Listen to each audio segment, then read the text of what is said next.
Good day and welcome to Talino at Pluma, ang akademikong landas si Dr. José Rizal.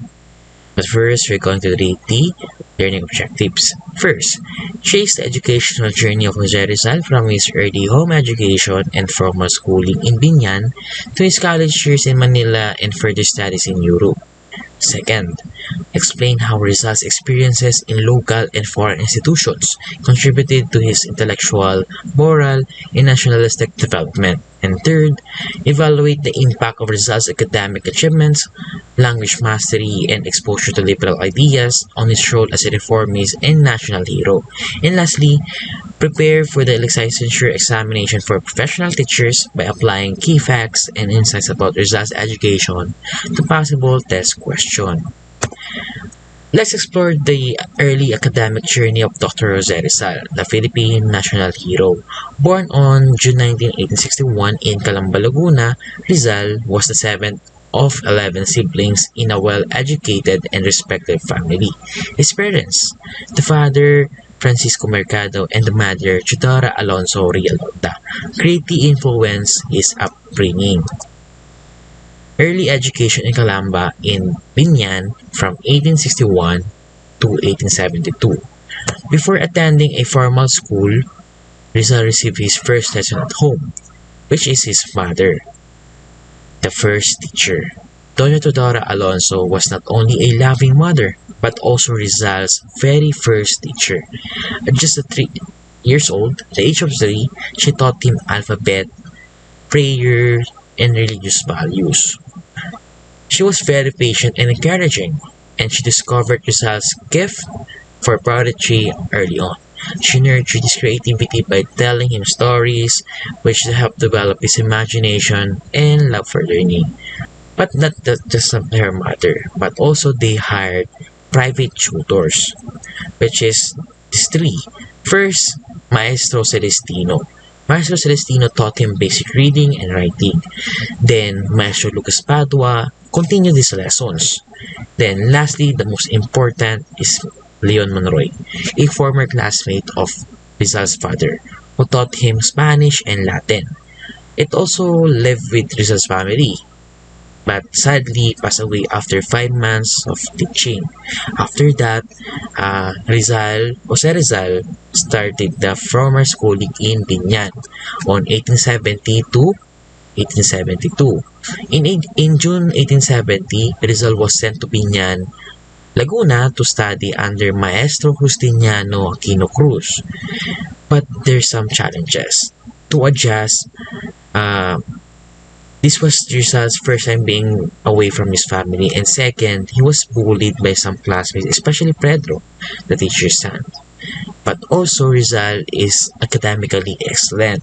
He outperformed his classmates in Spanish, Latin, and reading, and also learned painting and sculpture from an artist named Juancho. But the discipline in schools made Rizal often punished for minor mistakes, and also witnessed the traditional strict and rigid education system. And on December 1871, he returned home to Calamba. When he returned home in Calamba in 1871, having built a strong academic foundation that would later shape his success as a scholar and reformist. This early experience from learning at home to overcoming challenges in formal school were crucial in shaping Rizal's intellect and character. Even at a young age, his brilliance, discipline, and love for learning was already existent. Having a laid solid foundation in Calamba and Biñan, where he first learned the essential of reading, writing, and Latin, Rizal was now ready to embark on the next chapter of his academic journey. At just 11 years old, he left his hometown for Manila, seeking to advance his education. This marked the start of his time at some of the most prestigious educational institutions in the country, where he would face new challenges and experiences. Let us now delve into Rizal's higher education journey from 1872 to 1882. In 1872, José Rizal embarked on a significant journey that would shape his future. At just 11 years old, he left his hometown of Calamba and traveled to Manila to continue his education at the prestigious Ateneo Municipal de Manila. This was a big leap for Rizal, as it meant leaving his family and adjusting to a new environment as a interno or a boarding student. This school was located far from his home, and it was a completely different world compared to the peaceful life he had known in the province. Ateneo was run by the Jesuit priests who were known for the strict discipline, which meant that Rizal had to follow rules carefully and live by the expectation by the soul. However, the Jesuits weren't just about discipline. They also encouraged their students to think creatively and to ask questions about the world around them. This balance of strictness and creativity was perfect for someone like Rizal, who was not only dedicated but also eager to explore new ideas and push the boundaries of his knowledge. Despite the challenges, Rizal thrived in this new environment. Although Rizal faced discrimination due to the Filipino background, being from a small province, while most of his classmates were Spanish or mestizo, Filipino Spanish, he didn't let this stop him. Instead of being discouraged, he used this challenge as motivation to prove his worth. He knew that his hard work and determination would speak louder than any prejudice. This early experience at Ateneo helped Rizal to develop a sense of resilience and perseverance that would serve him well through his life. As Rizal settled into his studies, he became increasingly focused on his academic and personal growth. The challenges he faced only made him more determined to succeed and to show that his intellect and character were as strong as anyone else regarding of his background. Rizal's dedication to his study quickly faded off. By the time he reached his second year at Ateneo, it was clear to everyone around him that he was exceptionally talented. He was ranked emperor of his class, meaning he was the top student. This achievement was particularly impressive considering the challenges he had to overcome, not just as young Filipino, but as someone in the school that often favored Spanish mestizo. His ability to rise above these challenges was a testament of his intelligence, work ethic, and character. Rizal didn't just excel in one area. He was well-rounded and talented in many subjects. In particular, he showed outstanding skill in humanity, which include subjects like literature, history, philosophy. His ability to express himself in the different language was another one of his strengths. He wasn't just focused on academic success, though he was also a deep passion for arts. Rizal became an active writer, composing poems and plays that reflected his thoughts and feelings. Through his writing, Rizal began to express his growing awareness of the social issue around him and his hope for the future of his country. In addition to humanities languages, Rizal was also excelled in sciences. He demonstrated an impressive aptitude for understanding complex ideas, and his curiosity about the world extended beyond the classroom. As he continued his education, Rizal's passion for learning grew. He was constantly exploring new ideas and applying what he learned in creative ways. This combination of intellect and creativity and hard work helped him to stand out among his peers and made him respected as Ateneo. After years of diligent study, Rizal graduated at Ateneo from 1877 with a Bachelor of Arts degree, earning the highest honor, sobresaliente. This dedication was significant accomplishment, as it showed not only his academic excellence but also ability to overcome any obstacle that came his way. His time at Ateneo was more than just about earning degree. It was a period of personal growth, intellectual development, and preparation for the challenges he would face in the future. Rizal's success at Ateneo laid the foundation of his future work as a writer, doctor, and a national hero. His journey was about to begin. His journey was just beginning, and the lessons he learned during these years will guide him through the rest. After graduating from Ateneo, Rizal continued his education at University of Santo Tomas in Manila, one of the oldest and most prestigious university in the Philippines.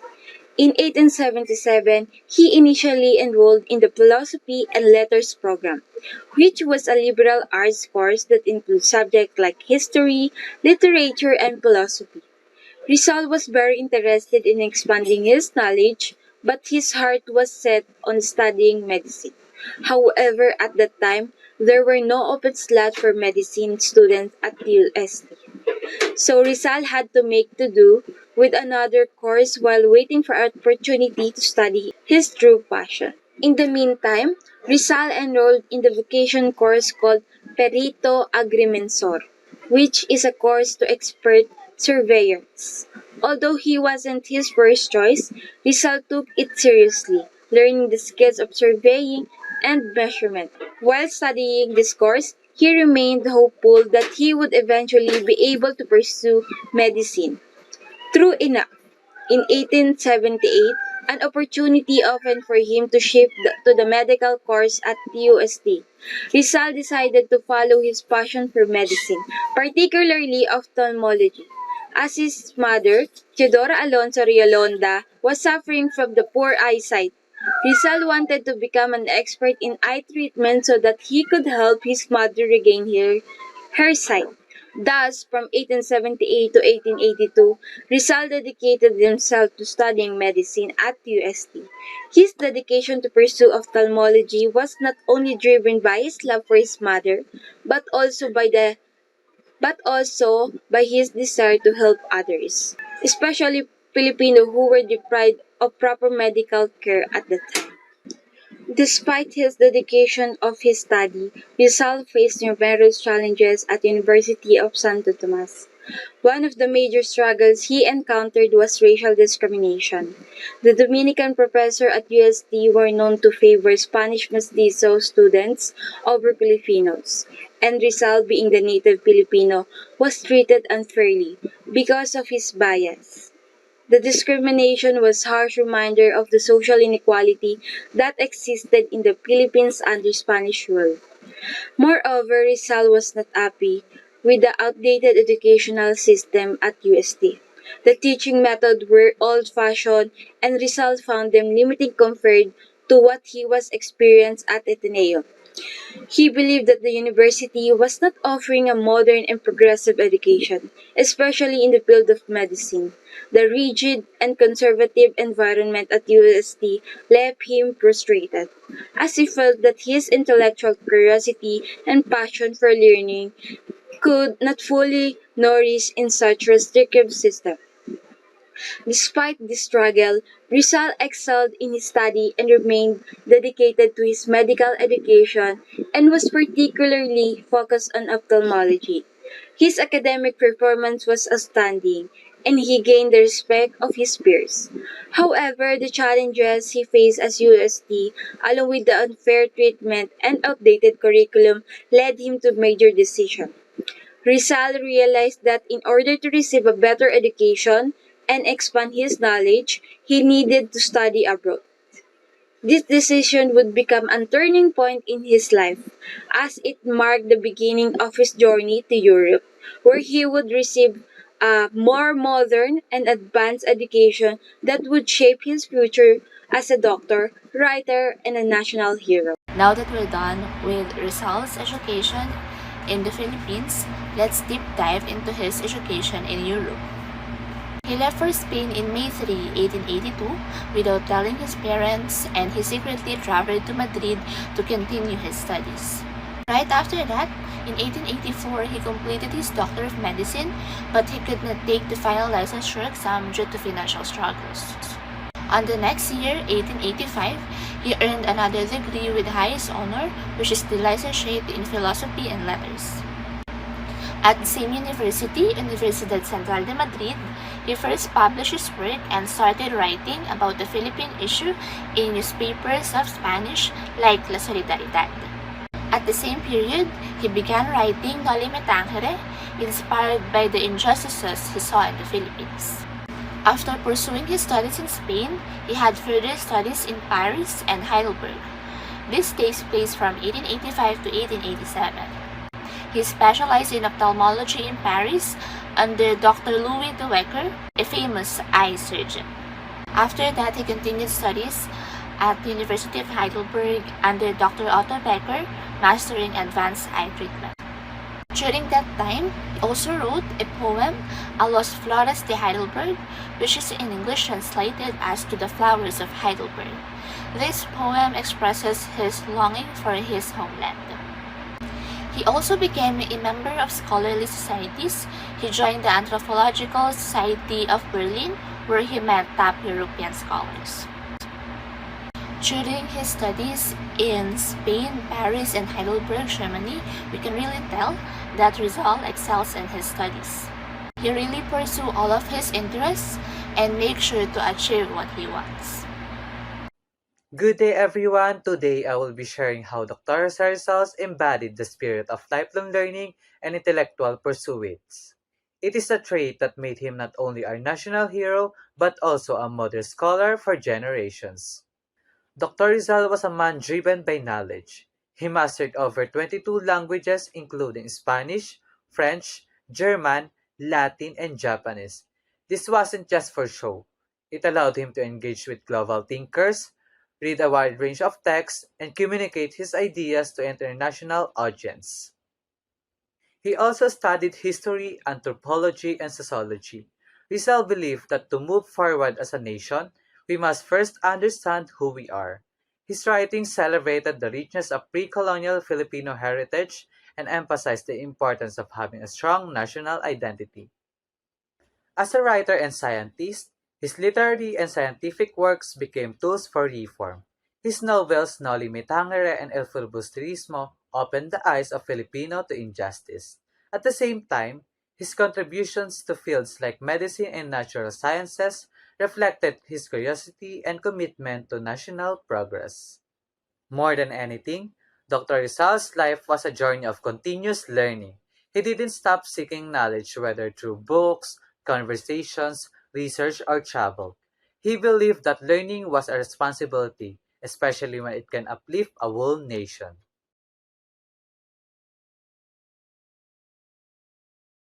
Question number 1. On November 3, 1882, Rizal enrolled in Universidad Central de Madrid or Central University of Madrid in 2 courses aside from his study in painting and sculpture in Academy of San Carlos, lesson in French, German, and English under a private instructor, and practice in fencing and shooting in the Hall of Arms of Sans y Carbonell. What was the 2 courses that he matriculated in Universidad Central de Madrid? A. Philosophy and Letters and Medicine. B. Philosophy and Latin and Medicine. C. Philosophy and Latin and Diploma in Surveying. And D. Ophthalmology and Philosophy. The right answer is letter A. Why letter A? Because Y letter A is the correct answer and B, C, D is the wrong answer. For the letter B, Philosophy in Latin and Medicine. Rizal studied Latin earlier in his life, not in Madrid. Latin was part of his earlier education, especially in Biñan and Ateneo. As for C, Philosophy and Latin and Diploma in Surveying, he already earned a diploma in surveying or land surveying from Ateneo Municipal in 1877, not in Madrid. And lastly, for letter D, ophthalmology and philosophy. Ophthalmology was a specialization within his medicine studies, not a separate course listed in his official matriculation. For the second question, in June 1869, Rizal was enrolled in a school in Biñan, Laguna.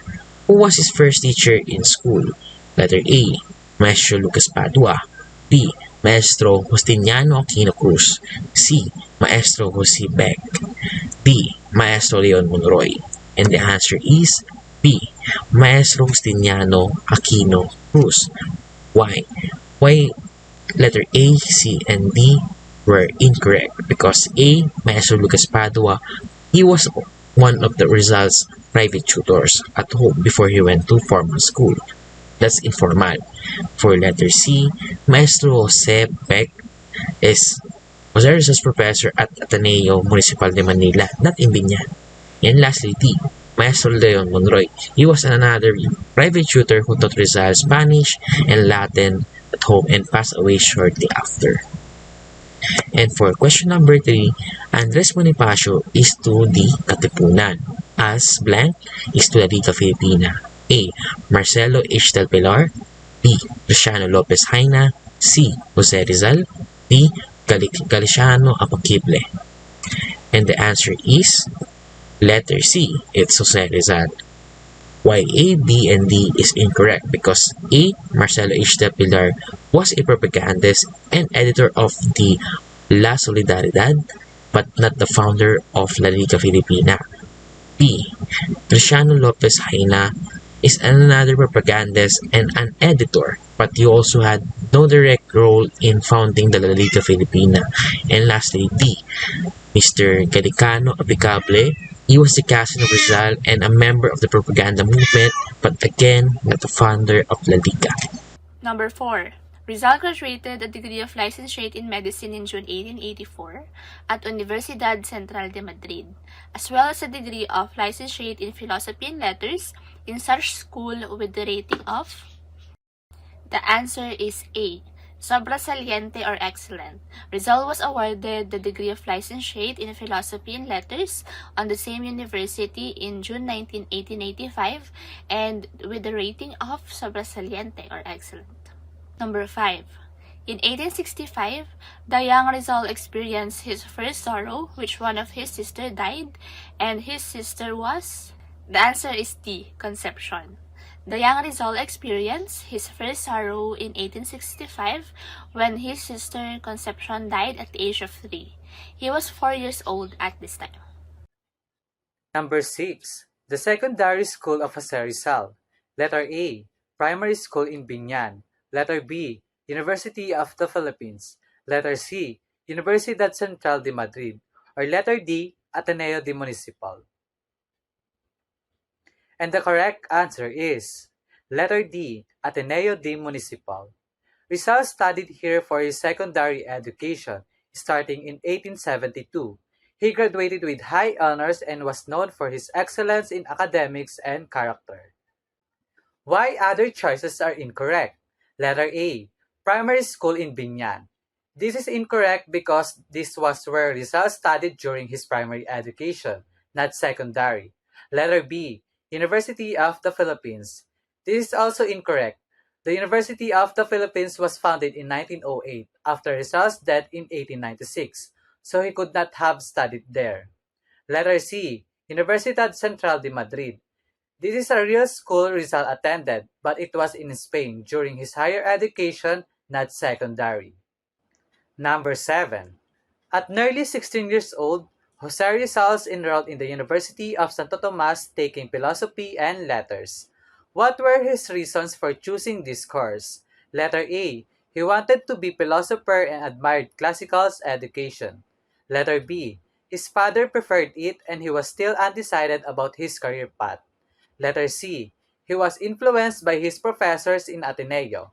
Or letter D. He was preparing to enter the field of law. The correct answer is letter B. His father preferred it and he was still undecided about his career path. Rizal originally didn't know what career to pursue, so he followed his father's advice to take. Why other choices are incorrect? Letter A. He wanted to be a philosopher and admired classical education. While Rizal did love learning and reading, this wasn't his main reason for choosing the course. It's more of a general statement. Letter C. He was influenced by his professors in Ateneo. Although Ateneo shaped this love for learning, the course choice at UST was more influenced by his father's decision, not his former professors. Letter D. He was preparing to enter the field of law. Rizal never pursued law. Instead, he shifted to medicine because he wanted to help his mother who was losing her sight. Number 8. In which city did José Rizal begin his specialization in ophthalmology? Answer is C. Paris. José Rizal began serious practice and training in ophthalmology in Paris after learning and earning his medical degree in Madrid, although he further specialized in Heidelberg under the famous doctor Otto Becker. It was in Paris where he started working in clinics and trained under Dr. Louis de Wecker, a leading French ophthalmologist. This was his first hand-on experience and exposure to eye treatment or surgeries. Why other choices are incorrect? A. Berlin. Rizal spent his time in Berlin for literary and scientific work, not for his medical training. B. Heidelberg. He didn't continue and enhance his ophthalmology training there, but it was after Paris, not where he began. D. Vienna. He visited Vienna but didn't study medicine there. How many languages was Jose Rizal known to have studied and learned throughout his life? Answer B. 22. Jose Rizal was known to have learned and used 22 languages, including Spanish, Latin, German, French, English, Chinese, Japanese, and several Philippine dialects. His language skill helped him to connect with scholars and reformists around the world. Why the other choices are incorrect? A. 11. Too low. Rizal was far from more advanced in his linguistic abilities. C. 41. This number is exaggerated and not supported by historical records. D. 32. Still too high. Contribute sources state that he mastered 22 languages. Why in Biñan considered an important part of Jose Rizal's formative years? Answer C. It was where he received some of his early education. Biñan Laguna was where Rizal studied under Maestros Dan Nino Aquino Cruz. He stayed with relatives while attending school and learned reading, writing, and basic Latin, all of which prepared him for his higher studies in Manila. Why other choices are incorrect? A. It was where he began his medical practice. Rizal practiced medicine later in life, not during his time in Biñan. B. It was the site of his family first home. His family home was in Calamba, not in Biñan. It was where he met national leaders for reform. Rizal met reformists like Marcelo del Pilar and Graciano Lopez Haina in Manila and Europe, not in Biñan.